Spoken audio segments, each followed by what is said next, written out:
जय Hind and hello guys, स्वागत है आपका आपके अपने YouTube चैनल ज्ञानदेव होस्ट में। और इस वीडियो में मैं आपको बताने वाला हूं महाजन को AE and JEE online form 2022 के बारे में कि कैसे आपको इस भर्ती का फॉर्म फिलअप करना है, जहां पर आपको इस वीडियो के अंदर आपको स्टेप बाय स्टेप रजिस्ट्रेशन से लेकर के प्रिंट तक की पूरी जानकारी दी जाएगी। तो चलिए शुरू करते हैं। दोस्तों, यहाँ पर जो आप वीडियो में देख पा रहे हो ये हमारी ऑफिशियल वेबसाइट jobsgyan.in है। इसका लिंक वीडियो के डिस्क्रिप्शन में दिया है। जैसे ही आप लिंक ओपन करेंगे तो आपके सामने इस रिक्रूटमेंट की जानकारी आ जाएगी, जहां पर आपको जानने को मिलेगा कि ये वैकेंसी आपकी 661 पद पर निकाली गई है एंड जिसके फॉर्म आप लोग 17 दिसंबर 2022 तक भर पाएंगे। कौन सी पोस्ट में किस स्ट्रीम या फिर डिसिप्लिन में कितनी वैकेंसी है उसकी जानकारी आप इस टेबल में देख सकते हैं। एंड अप्लाई करने के लिए आपसे क्या क्वालिफिकेशन मांगी है वो भी आप यहां पर चेक कर सकते हैं। तो ये सब जानकारी चेक करने के बाद में अगर आप सेम जानकारी डिटेल्ड में वीडियो के रूप में लेना चाहते हैं तो आप ये वीडियो वॉच करके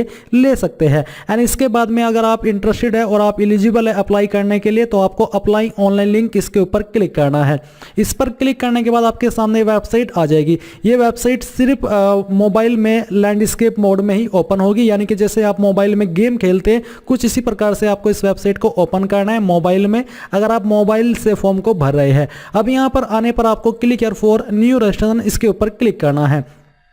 इसके बाद में आपके सामने बेसिक इन्फो आएगी। स्टेप फर्स्ट में आपको यहाँ पर फर्स्ट नेम एंटर करना है। फर्स्ट नेम को दोबारा डाल करके वेरीफाई करना है। अगर आपका मिडिल नेम है तो यहाँ पर डाल दीजिए, नहीं तो आप इसको खाली भी छोड़ सकते हैं। एंड देन यहाँ पर जो आपका लास्ट नेम है वो एंटर करेंगे। लास्ट नेम को दोबारा डाल करके आप वेरीफाई कर देंगे। अपना मोबाइल नंबर आपको यहाँ पर एंटर करना है। इस नंबर को दोबारा डाल करके वेरीफाई करना है। अल्टरनेटिव नंबर के अंदर अगर आप कोई और अन्य नंबर देना चाहते तो दे सकते हैं, नहीं तो आप इसको खाली भी छोड़ सकते हैं। फिर आपको यहां पर आपकी ईमेल आईडी का सिर्फ एड्रेस डालना है इस प्रकार से। एंड आपको डोमेन नेम के ऊपर क्लिक करके सिलेक्ट करना कि किस डोमेन पर आपकी ईमेल आईडी है। जैसे कि मेरी ईमेल आईडी gmail.com पर है तो मैं gmail.com यहां पर सिलेक्ट करता हूं। आपको आपकी ईमेल का जो डोमेन है उसके अकॉर्डिंग इसको सिलेक्ट करना है। अब आप यहां पर अपनी ईमेल आईडी पूरी एंटर करेंगे, यानी कि आपको कोई डोमेन नेम सिलेक्ट करने की आवश्यकता नहीं है। ये ईमेल आईडी एंटर करने के बाद ये सिक्योरिटी कोड फिल करेंगे एंड जो जानकारी आपने भरी है इनको वेरीफाई करेंगे, क्योंकि बाद में एडिट का मौका नहीं मिलेगा। एंड पूरी तरीके से श्योर होने के बाद में सेव एंड नेक्स्ट पर क्लिक करेंगे। अब आप यहां पर देखेंगे कि जो आपका रजिस्ट्रेशन है वो हो चुका है और आपको रजिस्ट्रेशन नंबर एंड पासवर्ड की जानकारी डिस्प्ले पर भी दी गई है। सेम जानकारी आपको ईमेल और मैसेज के माध्यम से सेंड कर दी गई है। इस सेक्शन के अंदर आपको आपका फोटोग्राफ और सिग्नेचर अपलोड करना है। इसकी जो एलिजिबिलिटी है फोटो एंड साइन अपलोड करने की वो आप जान लीजिए। जैसे आप इस लिंक के ऊपर क्लिक करेंगे तो आपको जानने को मिलेगा कि आपके फोटोग्राफ है जो उसका जो डायमेंशन है वो 4.5 सेंटीमीटर इंटू 3.5 सेंटीमीटर के बीच में रहना चाहिए। साइज आपके फोटो का 20 से 50 KB एंड फॉर्मेट JPG का चल जाएगा। तो आपका जो सिग्नेचर है उसके बारे में अगर बात करें तो सिग्नेचर का साइज 10 से 20 KB एंड जो उसका डायमेंशन है वो आपका 140 इंटू 60 पिक्सल जो कि प्रीफर्ड आपको किया है ये रहना चाहिए। अब आपको यहाँ पर कैसे इन फाइल को अपलोड करना है वो आप देखेंगे। आप यहाँ पर चूज फाइल के ऊपर क्लिक करेंगे एंड दिए गए डायमेंशन के अंदर जो आपने फोटो बनाया है वो फोटो आप यहाँ पर सिलेक्ट करेंगे। इसको यहाँ पर ओपन करेंगे। ओपन करने के बाद आपकी फोटो की फाइल अपलोड हो जाएगी। अब यहाँ पर आपको I confirm that this is my valid photo इसके ऊपर क्लिक करना है। एंड देन आप सेम वे में चूज फाइल पर क्लिक करके जहां पर भी आपका सिग्नेचर है उसको सिलेक्ट करेंगे एंड यहाँ से ओपन कर लेंगे। ओपन करने के बाद आपका सिग्नेचर भी यहाँ पर आ जाएगा एंड आप यहाँ पर I confirm that this is my valid signature इसके ऊपर टिक करके नेक्स्ट पर क्लिक करेंगे। अब आती है आपके सामने इस फॉर्म की सबसे महत्वपूर्ण जानकारी, जो कि आपका सेक्शन 3 जिसमें कि बेसिक इन्फॉर्मेशन आपको पहले देनी है। तो पोस्ट एंड पोस्ट कोड में आपको सिलेक्ट के ऊपर क्लिक करके सिलेक्ट करना है। आप यहां पर एक ही पोस्ट पर अप्लाई कर सकते हैं एक बार में। स्ट्रीम कौन सी स्ट्रीम में आप अप्लाई करना चाहते हो उस स्ट्रीम में आपको सिलेक्ट कर लेना है। अब आपसे पूछा कि have you crossed the prescribed upper age limit during Covid pandemic, जो कि है आपका 1/3/2020 से 17/12/2021, यानी कि जो अपर एज लिमिट है इस भर्ती की जो कि आपने जानी पहले ही, तो क्या वो एज लिमिट आप लोग पैंडेमिक यानी कि जब कोरोना का टाइम था उसके बीच में आपने क्रॉस कर लिया, जो कि यहाँ पर आपको टाइम दिया है कि 1/3/2020 से लेकर के 17/12/2021 के अंदर अगर आपने अपनी अपर एज लिमिट क्रॉस कर ली है तो आप यहाँ पर यस करेंगे, नहीं तो आपको नो करना है अगर आप अभी ओवर एज नहीं हुए हैं। इसके बाद में आपसे पूछा कि क्या आप डिपार्टमेंटल कैंडिडेट हैं महाजन को एम्प्लॉय, अगर हाँ तो यस, नहीं तो आपको नो करना है। अगर आप महाजन को एम्प्लॉय है तो आपको यहाँ पर CPF number, designation, palace of posting ये सब देना होगा। अब आती है कैटेगरी, तो जो भी आपकी कास्ट कैटेगरी है वो यहाँ पर आपको सिलेक्ट कर लेनी है, जो भी है वो आप यहाँ पर सिलेक्ट कर लेंगे। फिर आता है अप्लाइड अंडर विच कैटेगरी, यानी कि ये तो आपने ऊपर जो कैटेगरी भरी वो है आपकी सोशल कैटेगरी, और नीचे है कि आप कौन सी कैटेगरी में अप्लाई कर रहे हैं, ओपन में या फिर आपकी ओबीसी में ही, तो वो आप सिलेक्ट करेंगे। अब आता है आपके सामने क्या आप विकलांग है और आपकी विकलांगता 40% या उससे ज़्यादा है, अगर हाँ तो यस, नहीं तो आपको नो करना है। अगर आप विकलांग है और आप यहाँ पर यस कर रहे हैं तो आपको बताना है type of disability, nature of disability, और इन क्वेश्चन के आंसर भी आपको करने होंगे। बट अगर आप विकलांग नहीं है तो आपके सामने क्वेश्चन एक्टिवेट नहीं होंगे, एंड आपको यहाँ पर जो आंसर करना है वो करना है कि आर यू ए वैलिड सर्वसमावेशक प्रगत कुशल परीक्षार्थी of MSP-GCL with engineering degree as per advertisement and have completed minimum 1 year of training. अगर आप ऐसे कैंडिडेट हैं तो आप यहां पर यस करेंगे, नहीं तो आपको नो करना है। अगर आप यस करते तो आपको नंबर ऑफ ईयर कंप्लीटेड उसकी जानकारी आपको देनी होगी। फिर यहां पर दोस्तों जो क्वेश्चन का आंसर सभी को करना है वो है कि आर यू महाजन को PAP, अगर आप है आप तो यस करेंगे, अगर आप फ्रेशर है आपका इससे कोई भी मतलब नहीं है तो आप सिंपली नो कर दीजिए।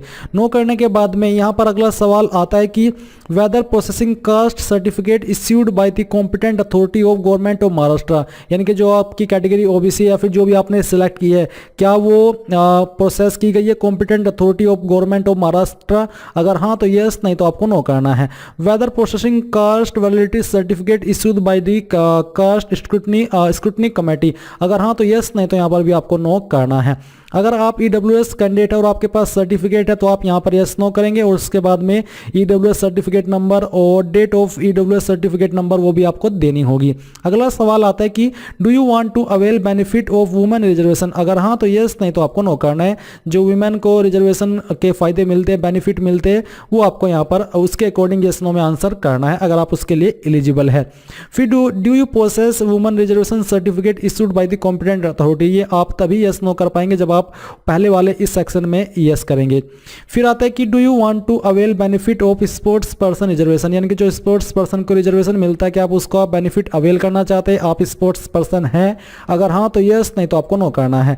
अगर आप हैं तो आप यस करेंगे, और फिर इसके बाद में आप जो स्पोर्ट्स आपने प्लेड यानी कि खेला है वो आप बताएंगे, किस लेवल पर खेला है, क्या रैंक थी, ये आपको बताना होगा। अगला सवाल है कि क्या आप एक जो अप्लाई कर रहे हैं ऑर्फन यानी कि यतीम या अनाथ रिजर्वेशन के अंदर, अगर हाँ तो यस, नहीं तो आपको नो करना है। फिर आता है do you process valid orphan certificate, इसके बाद आपको यस नो में करना है कि आपके पास सर्टिफिकेट है उसका या फिर नहीं है।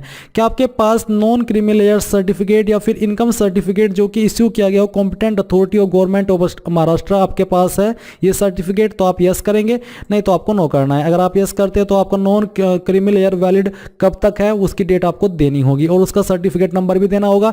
अब आता है कि क्या आप महाराष्ट्र के स्थायी निवासी है, आपके पास निवास प्रमाण पत्र है, अगर हाँ तो यस, नहीं तो आपको नो करना है। अगर आप है आप यस करेंगे तो आप यहां पर आपके सर्टिफिकेट का नंबर भी एंटर करेंगे। Are you project affected person, अगर हाँ तो यस, नहीं तो आपको नो करना है। अगर आपके सामने ये क्वेश्चन एप्लीकेबल है यानी कि एक्टिव है तो आप इनका आंसर यस नो में करेंगे। Are you earthquake affected person, are you an ex serviceman, और अगर आप है तो आप यहां पर यस नो में आंसर कर दीजिएगा। नेशनलिटी आपकी इंडियन रहेगी, सिटीजन सेंटर ऑफ एग्जामिनेशन, तो यहां पर आप सिलेक्ट करके ये बताएंगे कि कौन से सेंटर सिटी के अंदर आप अपना एग्जाम सेंटर रखना चाहते हैं, इन्हीं जगह पर आपका एग्जाम होगा चाहे आप कहीं से भी अप्लाई कर रहे हैं। अब आती है डेट ऑफ बर्थ, तो डेट ऑफ बर्थ आपको 10th के सर्टिफिकेट के अकॉर्डिंग यहाँ पर देनी है या फिर जो आपकी टीसी होती है उसके अकॉर्डिंग आपको आपकी डीओ भी देनी है। आप इस प्रकार से यहाँ पर अपना ईयर मंथ और डे सिलेक्ट कर लेंगे। फिर आता है आपका जेंडर, तो जो भी आपका जेंडर है वो आप सिलेक्ट करेंगे कि आप जुड़वा भाई बहन हो, ट्विन हो तो यस करेंगे, नहीं तो आपको नो करना है।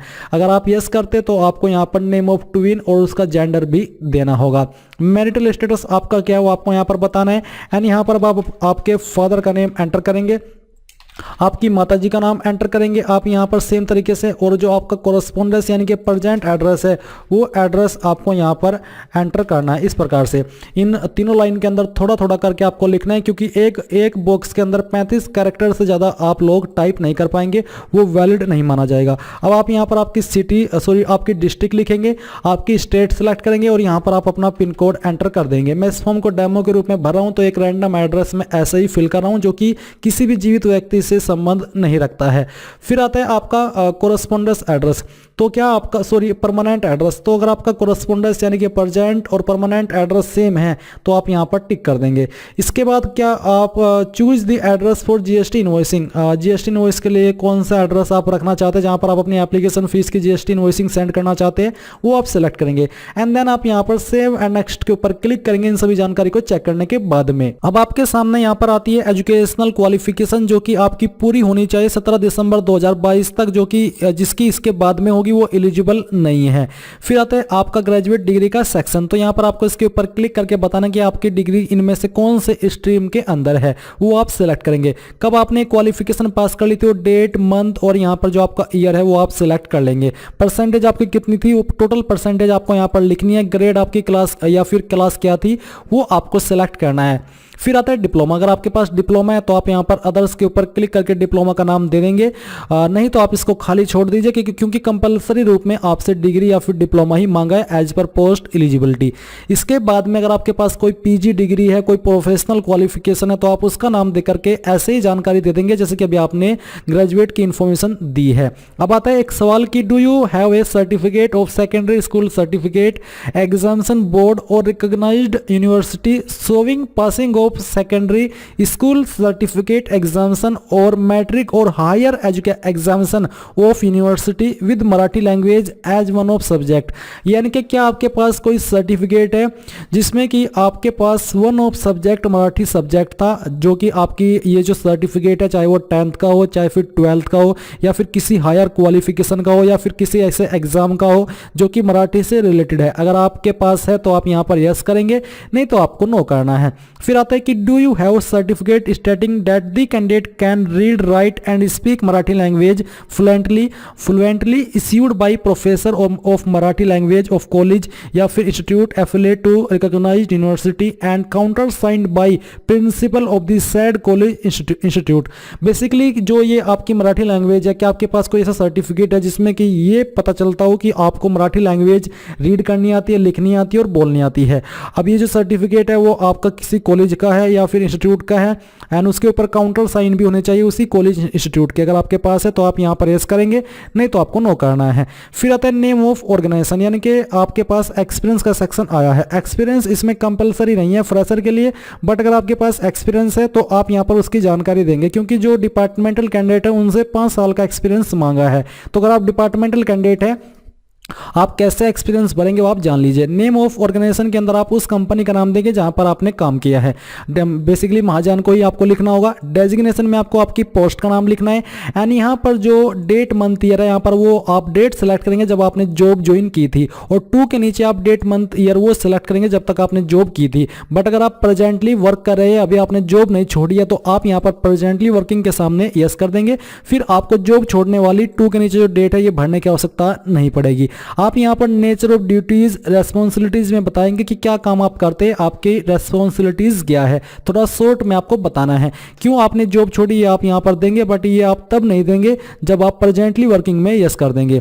इसके बाद यहाँ पर आता है लैंग्वेज नोन। तो जो आपको लैंग्वेज आती है वो लैंग्वेज आप यहाँ पर लिखेंगे और बताएंगे कि मुझे पढ़नी आती है, लिखनी आती है और बोलनी आती है। इसके बाद जो आपको सेकंड लैंग्वेज आती है वो सेकंड लैंग्वेज आप यहाँ पर एंटर करेंगे और उसका जो स्टेटस है वो भी आप यहाँ पर इस तरह से टिक करके बता देंगे। एंड अगर आपको इंग्लिश भी आती है तो आप यहाँ पर इस तरह से इंग्लिश लिख देंगे, और इंग्लिश लिखने के बाद में आप यहाँ पर जो उसका स्टेटस है वो भी बता देंगे। एंड देन आप यहाँ पर सेव एंड नेक्स्ट पर क्लिक करेंगे। अब गाइज आपके सामने यहाँ पर आपके फॉर्म का प्रीव्यू आ चुका है, यानी कि जितनी भी जानकारी आपने अभी तक भरी है उन सभी को आप यहाँ पर वेरीफाई कर सकते हैं। अगर आपको लगता है कि कहीं पर कोई गलती हो गई है किसी भी जानकारी को लिखने में तो आप अभी भी उसको एडिट कर पाएंगे, नहीं तो आपको पूरी जानकारी चेक करते हुए नीचे आना है। यहाँ पर आपको आई एग्री पर क्लिक करना है और कंप्लीट रजिस्ट्रेशन के ऊपर क्लिक करके यहाँ से आपको ओके करना है और एक बार फिर से ओके कर देना है। ओके करने के बाद यहाँ पर आपके सामने आपकी फीस का अमाउंट आ चुका है, यानी कि आपको फीस के अमाउंट को कंफर्म करना है और ये सिक्योरिटी कोड फिल करते हुए सबमिट पर क्लिक करके यहां से ओके करना है। अब आपको पेमेंट पर ट्रांसफर किया जाएगा, यानी कि पेमेंट के पेज पर यहां पर आप इनमें से जिस माध्यम से चाहे अपनी एप्लीकेशन फीस जमा कर सकते हैं। जैसे ही आप अपनी एप्लीकेशन फीस जमा कर देंगे आपको इसी वेबसाइट पर रिडायरेक्ट किया जाएगा जहां से आपने फॉर्म फिल करना स्टार्ट किया था, और आप अपने फॉर्म का फाइनल प्रिंट आउट ले पाएंगे फीस के जमा के बाद का। एंड इस प्रकार से आप बेसिकली महाजन को AE/JEE ऑनलाइन फॉर्म 2022 को भर पाएंगे। तो ये थी आपकी जानकारी पसंद आई है तो वीडियो को लाइक शेयर, कोई सवाल डाउट हो तो कमेंट के माध्यम से पूछ लीजिएगा। थैंक्स फॉर वॉचिंग, जय हिंद।